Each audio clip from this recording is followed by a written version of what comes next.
దేవుని చేత నడిపించబడిన సువార్త అనే అంశంతో రండి మనం కలిసి దేవుని వాక్యమును సంగ్రహించుకుందాం. మనం ఈనాటి ఉపదేశంలోకి వెళ్లే ముందు మీ అందరి కోసం మీరు కొన్ని ప్రశ్నలు అడగాలనుకుంటున్నాను. మీరు దేవుడిని విశ్వసిస్తున్నారా? పరిశుద్ధ గ్రంథం యొక్క 66 గ్రంథాల్లోని వాక్యములన్నీ కూడా ఖచ్చితంగా నెరవేరబడునని మీరు నమ్ముచున్నారా? పరిశుద్ధ గ్రంథపు వాక్యములు దేవుని చేత ఇవ్వబడిన లిఖిత వాక్యములు కాబట్టి మనమందరం దేవుణ్ణి విశ్వసిస్తున్నామని చెప్పుకున్నట్లయితే పరిశుద్ధ గ్రంథంలో నమోదైన వాక్యములన్నిటినీ మనం కూడా విశ్వసించకూడదా?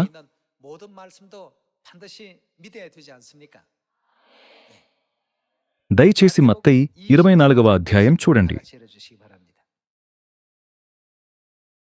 మత్తయి 24వ అధ్యాయం 14వ వచనంలో ఇలా వ్రాయబడెను, మరియు ఈ రాజ్య సువార్త, మనమిప్పుడు ప్రకటిస్తున్న క్రొత్త నిబంధన సత్య సువార్త ఇది కాదా? ఈ రాజ్య సువార్తకు ఏమి చేయబడును? ప్రకటింపబడును. అది ఎంత దూరం వెడుతుంది? సకల జనములకు సాక్ష్యార్థమై లోకమందంతటను ప్రకటింపబడును. ప్రతి ఒక్కరూ మీరు దీనిని నమ్ముతారా? మనం దేవుణ్ణి విశ్వసించినట్లయితే దేవుడే స్వయంగా పలికిన వాక్యములను మనం తప్పక విశ్వసించవలెను. రండి, 2000 సంవత్సరాల క్రితం యేసు స్వయంగా నేరుగా పలికిన వాక్యములను మరలా చదువుదాం. మరియు ఈ రాజ్య సువార్త సకల జనములకు సాక్ష్యార్థమై లోకమందంతటను ప్రకటింపబడును. అది నిస్సందేహంగా నెరవేరబడునని ఆయన పేర్కొన్నారు. ఆయన ఏ మేరకు చెప్పారు? సర్వలోకము మరియు సమస్త దేశాలు. అయితే మనం దేవుణ్ణి విశ్వసించినట్లయితే దేవుని చేత చెప్పబడిన ఈ వాక్యములను కూడా మనం విశ్వసించవలెను. మనం వీటిని పరిశుద్ధ గ్రంథంలో మాత్రమే ఉన్న మరియు మనకు సంబంధం లేని వాక్యములుగా పరిగణించకూడదు. ఇక్కడ సకల జనములలో ఆసియా, ఆఫ్రికా, ఓషియానియా, ఐరోపా, ఉత్తర అమెరికా, దక్షిణ అమెరికా, ఉత్తర చైనా, దక్షిణ చైనా, ఉత్తర భారతదేశం, దక్షిణ భారతదేశం, రష్యా, బ్రెజిల్ మరియు కొరియా ప్రజలు చేరియున్నారు.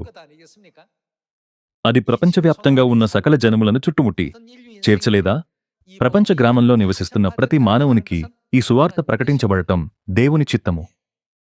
కొందరికి ప్రకటించబడి కొందరికి మినహాయించబడేది కాకుండా మన సువార్త సకల జనములకు ప్రకటించబడుతుందని దేవుడు స్పష్టంగా సెలవిచ్చారు.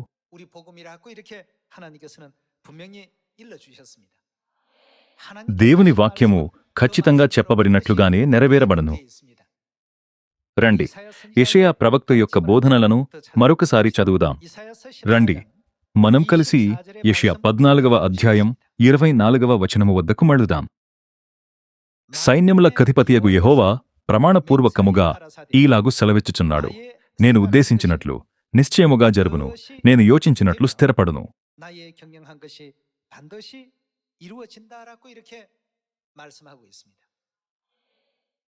ఇది దేవుని చేత ప్రణాళిక చేయబడిన మరియు దేవుని చేత నడిపించబడిన సువార్త. మత్తయి 24వ అధ్యాయం 14వ వచనం 2000 సంవత్సరాల క్రితం దేవుడే స్వయంగా యేసు అనే పేరును కలిగియుండి శరీరధారిగా ఈ భూమిపైకి వచ్చినప్పుడు పలికిన వాక్యములను కలిగియున్నది. యెషయా 14వ అధ్యాయం 26వ వచనంలో ఇలా వ్రాయబడెను, సర్వలోకమును గూర్చి నేను చేసిన ఆలోచన ఇదే, జనములందరి మీద చాపబడిన బాహువు ఇదే. సైన్యములకు అధిపతియగు యెహోవా దాని నియమించియున్నాడు, రద్దుపరచగలవాడెవడు? బాహువు చాచినవాడు ఆయనే, దాని త్రిప్పగలవాడెవడు?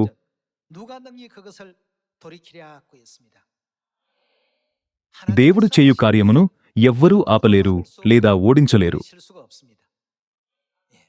ఇది ఎల్లప్పుడూ ప్రస్తావించబడినట్లుగా ఎవ్వరు ఎంత శక్తివంతుడైనను ఎంత పెద్ద చేయి కలిగియున్నను వసంతం రావద్దు అంటూ వసంతకాలపు రాకడను ఆపలేరు.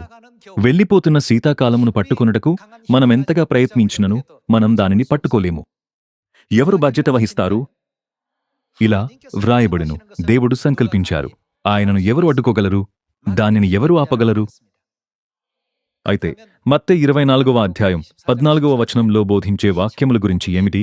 ఈ రాజ్య సువార్త సకల జనములకు సాక్షార్థమై లోకమందంతటను ప్రకటింపబడును. అది ఖచ్చితంగా నెరవేరబడును.